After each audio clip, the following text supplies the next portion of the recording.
অনন্যা দেবী এবং তার মেয়ে সাগরী দুজনেই চটপটে মশলাদার কথা এবং খবর প্রচার করতে পছন্দ করত। অনন্যা দেবীর ছেলে অমল সাগরী থেকে বয়সে অনেক বড়। সাগরী ছোট মেয়ে বলে সবার আদরের এবং সবাই তাকে একটু বেশি ছাড় দিয়ে রেখেছিল। একদিন সকালবেলা ঘরের বারান্দায় দাঁড়িয়ে গাছে জল দিচ্ছিলেন। এমন সময় তিনি নিচে বাইকে একটি ছেলেকে দাঁড়িয়ে থাকতে দেখেন। সাগরী তার মাকে এভাবে উঁকি ঝুঁকি মারতে দেখে বলে, কি হলো মা, তুমি এখানে দাঁড়িয়ে দাঁড়িয়ে এত বেশি আগ্রহ নিয়ে কি এমন দেখছো? আমি তোমায় কখন থেকে ডাকছি, তুমি কি শুনতে পাচ্ছ না?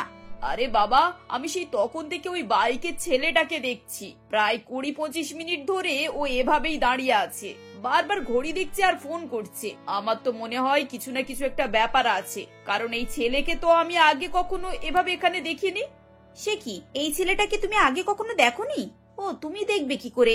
একে তো আমি সবসময় আগের গলির মোড়টাই দাঁড়িয়ে থাকতে দেখেছি। সেখানে তুমি না গেলে তো আর দেখতে পাবে না। না, গলির মোড়ে কেন দাঁড়িয়ে থাকে? ওখানে কি করে ছেলেটা? এই কি বলছিস, পরিষ্কার করে বলতো।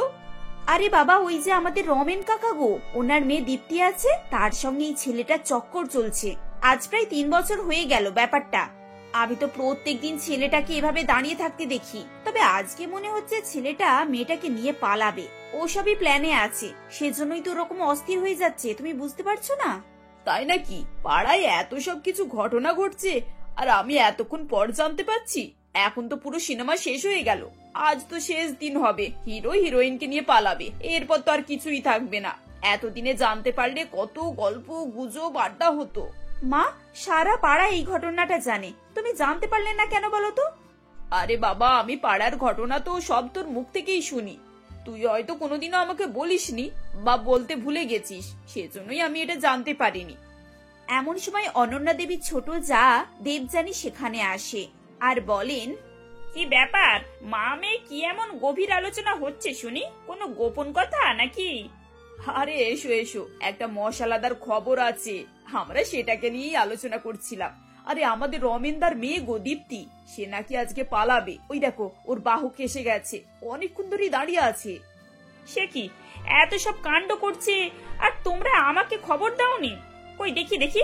আরে হ্যাঁ তো, ওই তো ছেলেটা দাঁড়িয়ে আছে। কি অবস্থা দেখো, পাড়ার মেয়ে এই সেই দিনকে ফ্রক পরে ঘুরে বেড়াতো, আজ কত বড় কাণ্ড করছে দেখো। ওই ওই ওই দেখো মা, ওই দেখো দীপ্তি, দেখেছো? কাকিমা, তুমি দেখতে পাচ্ছো?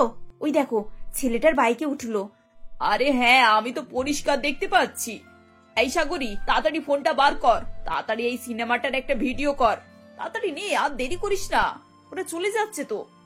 আরে হ্যাঁ গো হ্যাঁ, দেখো না, আমি তো ভিডিও করছি আগে থেকে। এবার তোমরা একটু চুপ করো, না হলে তোমাদের সব কথা উঠে যাবে। এরপর কিছুক্ষণ পর অনন্যা দেবী ফোনের ভিডিওটা নিয়ে বাড়ির নিচে রাস্তায় নেমে আসেন এবং আশেপাশের লোকজনদেরকে ডেকে ডেকে সেই ভিডিওটা দেখান আর ঘটনাটি বলেন। আরে বাবা, তাহলে আর বলছি কি, দেখো না, তোমরা নিজের চোখে দেখো কি ঘটনাটা ঘটেছে। আমি তো শুনেছি ওরা নাকি মন্দিরে গিয়ে বিয়েও করে নিয়েছে। তুমি দেখে নিও, ওই মেয়ে আর এ বাড়িতে ফিরে আসবে না। বাবা যতই চেষ্টা করুক, পাখি যখন একবার উড়ে গেছে সে আর ফেরার নাম করবে না। কিন্তু অনন্যাদি, এই মাত্র তো ওরা বেরোলো, তাহলে এক্ষুনি কি করলো না করলো সেসব খবর তোমার কাছে এলো কি করে গো? তুমি কি করে জানলে ওরা মন্দিরে গেছে, বিয়ে করেছে? আরে বাবা, আজকাল ইন্টারনেটের যুগ, আমার মেয়ে ফোনে খবর নিয়েছে, একেবারে পাক্কা খবর। ওরা এতক্ষণ সব কাজ সেরে ফেলেছে, এদিকে বাবা মায়ের কোনো হুঁশই নেই, ওরা তো জানেই না যে ওদের মেয়ে পালিয়ে গেছে। অনন্যা দেবীর কথা শুনে আশপাশের লোকজন সবাই সে বিষয়ে আলোচনা করতে থাকে। অনন্যা দেবী তাতে আরো বেশি মশলা মাখিয়ে খবরকে আরো বেশি চটপটে করে তোলেন। এভাবেই অনন্যা দেবী এবং তার মেয়ে পাড়ার সমস্ত খবর নিয়ে তাতে নিজেদের মন মতো আরো অনেক কিছু যোগ করে সবার কাছে তুলে ধরতেন, যার ফলে সামান্য সামান্য কথা অনেক বড় রূপ নিত। কয়েকদিন পর অনন্যা দেবীর বড় ছেলে অমলের বিয়ে রোহিণী নামে একটি মেয়ের সঙ্গে হয়ে যায়। বিয়ের পর রোহিণী তার শ্বশুর বাড়িতে আসে এবং শ্বশুর শাশুড়ি আর ননদকে তার বাপের বাড়ি থেকে দেওয়া জামা কাপড়, শাড়ি ইত্যাদি দেয়। বোমা, শাড়িটা তো বেশ ভালোই লাগছে, দামটাও মনে হয় একটু বেশি হবে নাকি? হ্যাঁ মা, শাড়িটা 5,000 টাকা দাম। আর সাগরী, এই নাও, এটা তোমার পছন্দ হয়েছে তো? বৌদি, জামা কাপড়গুলোকে তো দেখে মনে হচ্ছে না এগুলো এত দাম বলে। মায়ের শাড়িটাকে দেখে মনে হচ্ছে খুব জোর হলে 1000 টাকা দাম। আর এই রঙের জামা তো আমার একেবারে পছন্দ নয়, এটা আমি নেব না গো, তুমি রেখে দাও। সাগরী, আমি কত খুঁজে খুঁজে তোমার জন্য এই জামাটা পেয়েছিলাম। বলছি তো এই কালার আমার একদম পছন্দ নয়, এটা তুমি রেখে দাও। তোমার যদি এতই খারাপ লাগে তাহলে তুমি তোমার শাড়ির মধ্যে থেকে একটা আমাকে দিয়ে দাও। আমার শাড়ির মধ্যে? কিন্তু আমার শাড়িগুলো তো সব মা পছন্দ করেছিল। মায়ের দেওয়া কাপড় আমি কাউকে দেব না ভেবেছিলাম, কিন্তু সাগরী একটাও কাপড় না নিলে তখন তো আরো খারাপ হবে। বিকেল বেলা রোহিণী সাগরীকে ডেকে তার ব্যাগের মধ্যে থেকে সব শাড়ি বার করে দিয়ে বলে, এই দেখো সাগরী, এই শাড়িগুলো আমার বাপের বাড়ি থেকে আমাকে দিয়েছে। এর মধ্যে তোমার যেটা পছন্দ তুমি সেটা নিয়ে নাও। হ্যাঁ, বলতে ভুলে গিয়েছিলাম, এই লাল শাড়িটা বাদ দিয়ে নিও। এই শাড়িটা আমাকে আমার ঠাকুমা দিয়েছে। ঠাকুমা তো এখন আর নেই, তাই এই শেষ উপহারটুকু আমার কাছে রয়ে গেছে। কিন্তু বৌদি, যতগুলো শাড়ি আছে তার মধ্যে থেকে এই লাল শাড়িটাই সব থেকে সুন্দর, আমি ওটাই নেব। সাগরী, আমি তো তোমাকে বললাম ওটা আমার ঠাকুমা দেওয়ার উপহার, ওতে আমার অনেক স্মৃতি জড়িয়ে আছে গো। তুমি এর মধ্যে থেকে যে কোনো একটা নিতে পারো। দেখো না, এগুলো তো অনেক সুন্দর আর দামি। থাক বৌদি, বাকি শাড়িগুলো আমার পছন্দ না। তুমি যখন দেবেই না তখন আর এত কথা বলে কি লাভ। এই বলে সাগরী রাগ করে সেখান থেকে চলে আসে এবং তার মায়ের কাছে এসে বলে, মা দেখলে তো তোমার বৌমা আমাকে কিভাবে অপমান করলো। আরে বাবা, কাপড় দেওয়ার ইচ্ছে নেই সেটা মুখের উপরে বলে দিলেই তো পারতো। ওরকম ভাবে কাপড় বার করে তারপর অপমান করার কি ছিল? বৌমা তোকে অপমান করেছে? কি বলেছে শুনি? বলেছে তোমার খুব লোভ, যেটা দিই সেটা পছন্দ করো না, আর আমার কাপড় জামা নেওয়ার জন্য একেবারে উঠে পড়ে লেগেছো। তারপর একটা শাড়ি দেখিয়ে কি বলছে জানো, নাকি ওই শাড়িটা পরার মতো যোগ্যতা আমার মধ্যে নেই। আমরা গরিব মানুষ, এরকম হাজার রকমের কথা শুনিয়ে আমাকে অপমান করলো। এবার তুমি বলো তো আমি কিভাবে ওই কাপড়টা নেব? সাগরীর এভাবে মশলা মাখানো কথাতে অনন্যা দেবী প্রচন্ড পরিমাণে রেগে যান এবং নতুন বইয়ের প্রতি তার মনে একটি খারাপ ধারণা তৈরি হয়। কয়েকদিন পর রোহিণী তার স্বামীকে বলে একটি এসি লাগায়। সাগরী রোহিণীর ঘরে গিয়ে এসির হাওয়া খেতে খেতে বলে, বৌদি তুমি তো বেশ ভালোই এসির হাওয়া খাচ্ছ গো।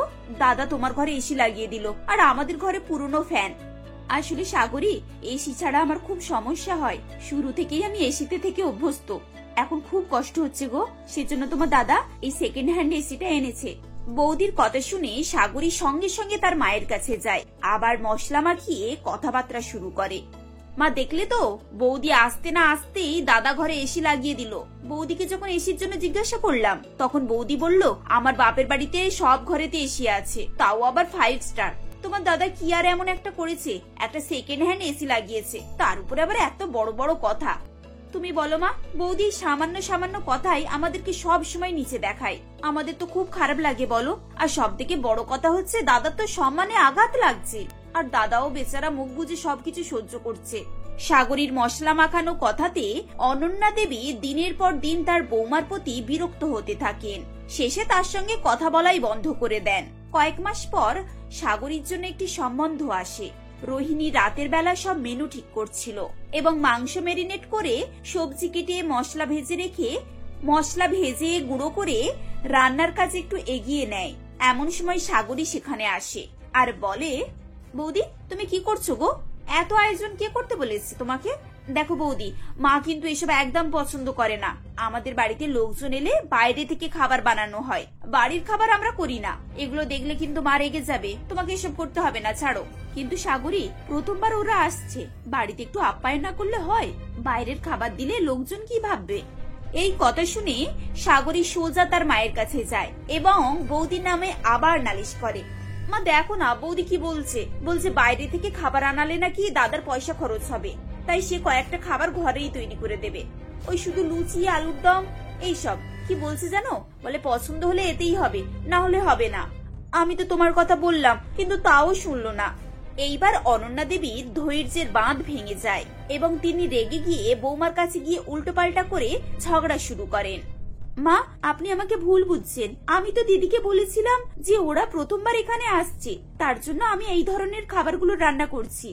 রোহিণীর কথা শুনে অনন্যা দেবী ফ্রিজ খুলে দেখেন সেখানে 4-5 রকমের মাংস ম্যারিনেট করা, মাছ, ডিম, সবজি সমস্ত রয়েছে।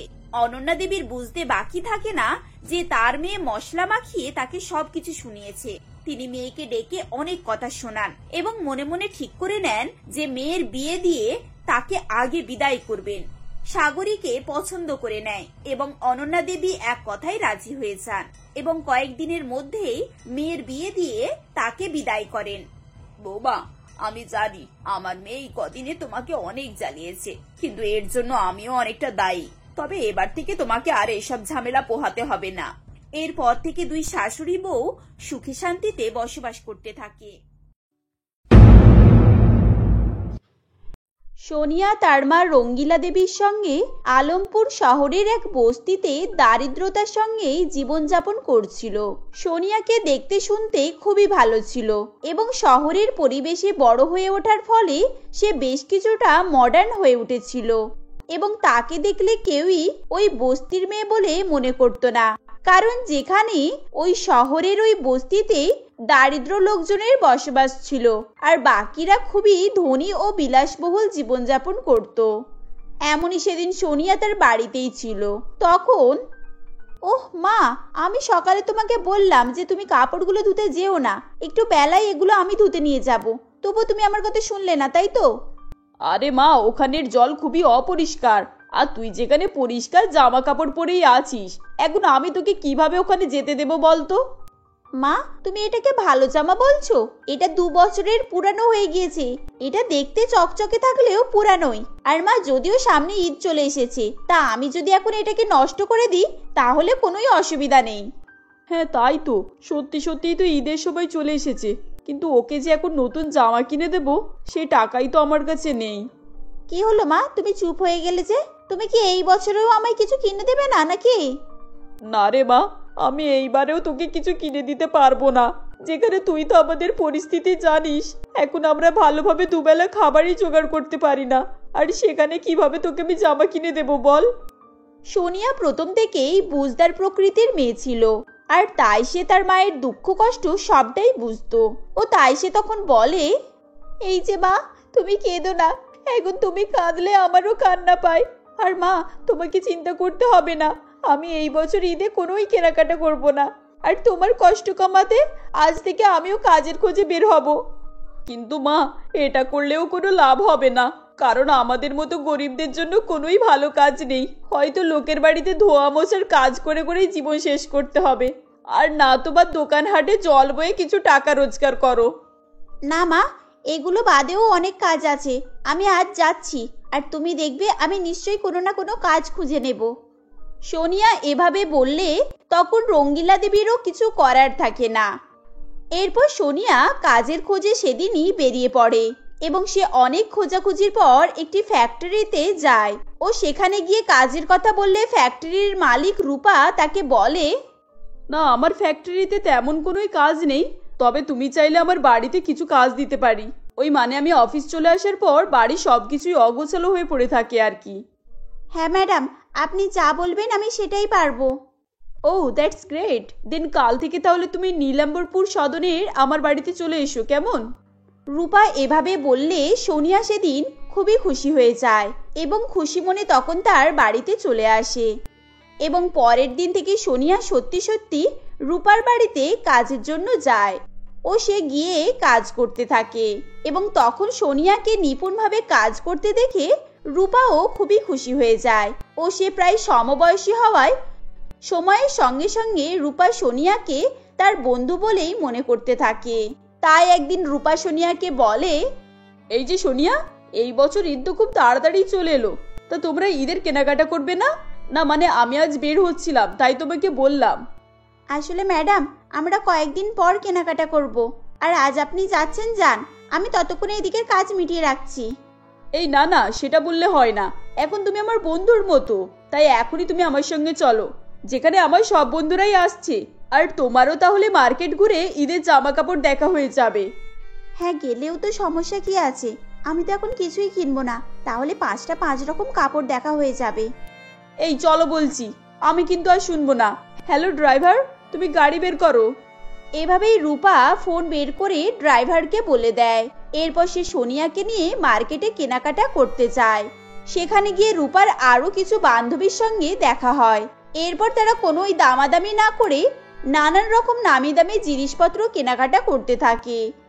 এভাবেই বেশ কিছুক্ষণ সময় কেটে যায় ও কিছুক্ষণ পর তার এক বান্ধবী মোনালিসা বলে, এই রূপা, তুই লক্ষ্য করেছিস তুই 1,00,000 টাকারও বেশি জিনিসপত্র কিনে নিয়েছিস। এখন এগুলোকে কিভাবে বয়ে নিয়ে যাবি সেটা ভেবেছিস? আরে বাবার কি আছে, দেখছিস না সাথে করে কাজের লোককে নিয়ে এসেছে। এখনো এগুলো বইবে বলেই তো হয়তো নিয়ে এসেছে। এই শোন, তোরা যেটা জানিস না সেটা নিয়ে কথা বলিস না, বুঝেছিস? এখন ওকে আমি আমার কাজের লোক ভাবি না, ও তোদের মতোই আমার বন্ধু। আর যেখানে বয়ে নিয়ে যাওয়ার জন্য আমার গাড়ি রয়েছে। তাহলে আর কি, তোর অগাধ টাকা রয়েছে, তুই এখন পুরো শপিং মলই কিনে নে। হ্যাঁ, কিনবো না তো কি করব? এখন আমি বাড়ির একমাত্র মেয়ে, যেটা পছন্দ হবে সেটাই কিনে নেব। আর শোন, বছরে একবার ঈদ আসে, তাই আমি তোদেরকে এসব আলোচনা করার জন্য এখানে নিয়ে আসিনি। তোদের যদি কিছু ব্র্যান্ডেড জিনিসপত্র জানা থাকে তাহলে বল। রূপার মুখে এরকম কথা শুনে তখন কারোরই কিছু বলার থাকে না। আসলে রূপা এরকমই ছিল, আর তাদের বিশাল সম্পত্তি তাকে এমনই করে তুলেছিল যে তার কাছে এখন দামি জিনিসপত্র সস্তা বলেই মনে হতো। এদিকে বড়লোকদের কেনাকাটা দেখে সোনিয়া একেবারেই হতবাক হয়ে গিয়েছিল, কারণ সে এতদিন না তো এরকম দামি জিনিসপত্র দেখেছে, আর নাই বা সেগুলো কিনেছে। ছোটবেলা থেকে তার মাকে জিনিসপত্র দাম দর করে কিনতেই সে দেখে এসেছে, এমনকি দাম বেশি বলায় দোকানদারের সঙ্গে কথা কাটাকাটি করতেও শুনেছে। তাই তখন সোনিয়া মনে মনে ভাবে, হে ঈশ্বর, এই একই পৃথিবীতে কত রকমের মানুষজন আছে, যেখানে আমরা একটা জিনিসপত্র কিনতে গেলে 7-5 ভাবি, আর এরা কিনা কত সহজেই হাজার হাজার টাকা জিনিসপত্র কিনে ফেলছে। এই যে সোনিয়া, চলো, আমাদের কেনাকাটা হয়ে গিয়েছে। এতক্ষণ ঘুরলাম, তোমার তো দেখলাম কিছুই পছন্দ হলো না। এখন তুমি ঈদে কি জামা কাপড় নেবে সেটা উপরওয়ালাই জানেন। না ম্যাডাম, আসলে আমি তো প্রথমেই বলেছিলাম যে আমি এখন কিছু কিনবো না, আমিও আমার মা গিয়ে ঈদে শপিং করব।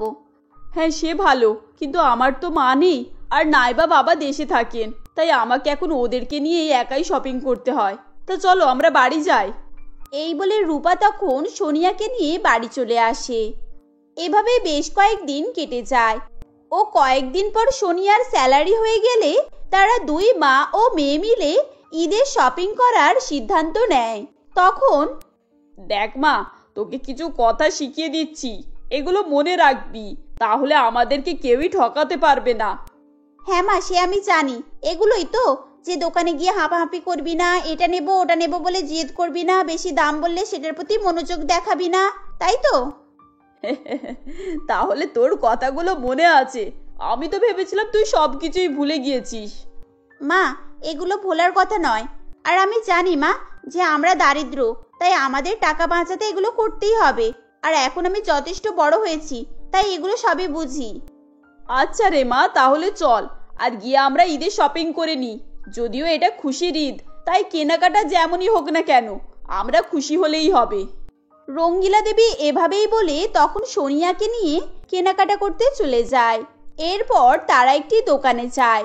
তাদেরকে যেতে দেখে দোকানদারটি বলে, এই যে ম্যাডাম, আসুন আসুন, তা বলুন কি কি নেবেন? এখন নতুন ব্র্যান্ডের অনেকই জামা কাপড় এসেছে। হ্যাঁ বলছি, আসলে আমরা আমাদের মন মতোই কাপড় নেব। আর দামটা আপনি এত বেশি বলছেন কেন, যেখানে তো অন্য দোকানে আরো কম দামেই পাওয়া যাচ্ছে? আরে আরে, দাম নিয়ে চিন্তা করবেন না, মাত্র 2,000 টাকা থেকে শুরু। এখন চাইলেই আপনি আপনার মনের মতো জামা কাপড় পেয়ে যাবেন। আর দামাদামি করবেন না, তাতে করে জামা কাপড়ের কোয়ালিটিও খারাপ হয়ে যাবে। হ্যাঁ, সে আপনাদের মতো দোকানদারদের চালাকি আমি ভালো করেই বুঝি। এখন আপনারা ঈদের সময় বলে সবকিছু দাম বাড়িয়ে বলেন। আরে ম্যাডাম, সে কি বলছেন? এই তো কালকে ম্যাডামরা এলেন আর দেখলেন যে ওরা একই জামা কাপড় কত দামে নিয়ে গেল, আর সেখানে আমি তো মাত্র 2,000 টাকাই বলেছি, তাই না? থাক থাক, আমায় আর কাপড়ের দাম বলতে লাগবে না। আমি আপনাদের ব্যাপারে সবকিছুই জানি। ঈদের সময় বলে আপনারা খরিদ্দারদের গলা কেটে নিচ্ছেন। এখন আপনি ওই লেহেঙ্গাটা 1,000 টাকায় যদি দেন বলেন তবেই নেব। মা ছাড়ো, ওটা নিতে হবে না, কারণ আমি জানি এত কম দামে ওটা পাওয়া যাবে না। চলো আমরা বরং গিয়ে অন্য দোকানে দেখি। এই বলে সোনিয়া তার মাকে নিয়ে সেখান থেকে চলে যায় ও তারা আবারও একটি অন্য দোকানে যায়, যেখানে গিয়ে রঙ্গিলা দেবী বলে, হ্যাঁ রে মা, তোর কি ওটা পছন্দ ছিল? তাহলে চল আমরা গিয়ে 2,000 টাকা দিয়ে ওটা নিয়ে নিই। না না মা, আমার লাগবে না, কারণ আমাদের সংসারের পরিস্থিতি আমিও জানি।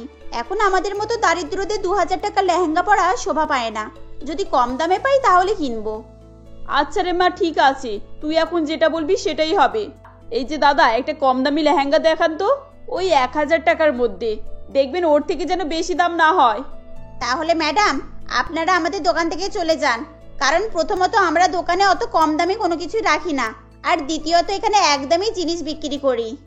এই যে একদমই বিক্রি করেন মানে? কেন, এখানে কি কোনো বোর্ড লাগানো আছে নাকি যে আপনি হঠাৎ করে এরকম বলবেন? সে আমি জানি না, এখন 2000 টাকা থেকে এই লেহেঙ্গা শুরু, নিতে হলে নিন, না হলে আসুন। কাছে টাকা নেই যখন, তখন তাহলে লেহেঙ্গা কিনতে এসেছেন কেন?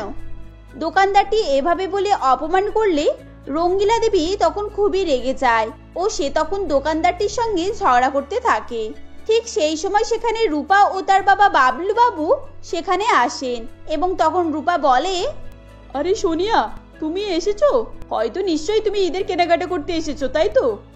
হ্যাঁ এসেছেন, কিন্তু এত কম দামে চাইছেন যেন ওদেরকে ফ্রিতে দিতে পারলেই হয়। দেখুন না, যেখানে আমরা এর আগে 4000 টাকা দিয়ে বিক্রি করেছি সেখানে ওনারা 2000 টাকাও দিতে পারছেন না। আরে 2000 টাকা? এ তো অনেক কম। এখন উনি এত কম বলছেন, তাও তুমি দামাদামি করছো, যেখানে আমার একটা জুতোর দাম 5000-এরও বেশি। আচ্ছা ওসব ছাড়ো, লেহেঙ্গাটা ভালো আছে, তুমি বরং ওই দামেই নিয়ে নাও। রূপা এভাবে বললে সোনিয়া ও রঙ্গিলা দেবী তখন চুপ হয়ে যায় ও তারা মনমরা করেই সেখানে দাঁড়িয়ে থাকে, কারণ তাদের কাছে এখন অত টাকা ছিল না, যেটা দেখে বাবলু বাবু তখন বুঝতে পেরে যায় ও তিনি বলেন,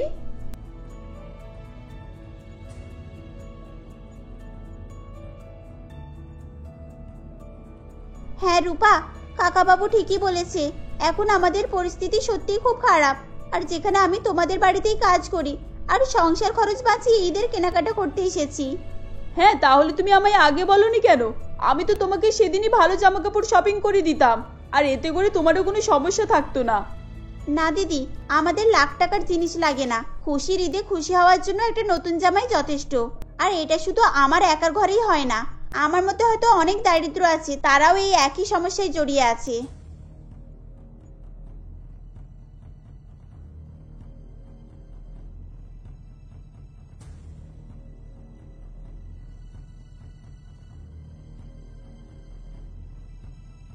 বাবলু বাবু এভাবে বললে রূপা তখন তার ভুল বুঝতে পারে ও সে তখন তার ভুলের জন্য মনে মনে পস্তাতে থাকে। এরপর সে তখন সোনিয়াকে ঈদের শপিং করিয়ে দেয় এবং বাড়িতে গিয়ে তাদের আশেপাশের অসহায় দারিদ্রদের জন্য জামা কাপড় কিনে দেয়, যেটা দেখে বাবলু বাবুও খুবই খুশি হয়ে যায় এবং তার মেয়ে যে সেদিনের জন্যই তার ভুলটা বুঝতে পেরেছে এটা জেনে সে খুবই আনন্দিত হয়। এরপর বাবলু বাবু সোনিয়াকে নিজের মেয়ের মতো করেই ভালোবাসতে থাকে, যার ফলে তাদের আর কোনোই সমস্যা থাকে না।